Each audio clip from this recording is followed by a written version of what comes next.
பிரம்மம் போன்று பெரிதான நீர் எந்த உலகங்களை தாய் வயிற்றில் கர்ப்பம் போல் தன்னுள் அடக்கிக் கொண்டிருக்கிறதோ, ஆமை உருக்கொண்ட சர்வ வல்லமை வாய்ந்த விராட் புருஷனை தன்னுள் தரித்து அந்த உலகங்களை விராட் புருஷன் மூலமாக படைத்தது. இந்த உலகனைத்தும் நீரிலிருந்துதான் உண்டானது. பரம புருஷனிடமிருந்து தோன்றிய காரணத்தால் இது எல்லாம் தனக்குத்தானே ஆவிர்பவிக்கும் பிரம்மமே என்று கூறப்படுகிறது. நீரிலிருந்து உண்டானதால் இது எல்லாம் ஒன்றுடன் ஒன்று ஒட்டாததாகவும் நிலையற்றதாகவும் ஆயிற்று. பிரஜாபதிதான் தன்னை கொண்டு தானாகவே இவ்வுலகை தோற்றுவித்து அதனுள் ஜீவகலையுடன் பிரவேசித்தார்.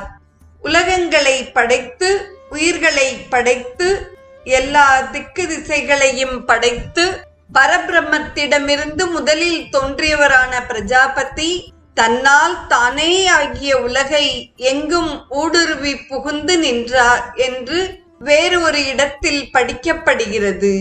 எவன் இவ்வாறு அறிகிறானோ அவன் இங்குள்ள அனைத்தையும் அடைந்து வியாபித்து தன்வயம் ஆக்கிக்கொண்டு பிரம்மத்தைப் போல் அதில் புகுந்து அதுவாகவே ஆகிவிடுகிறான்.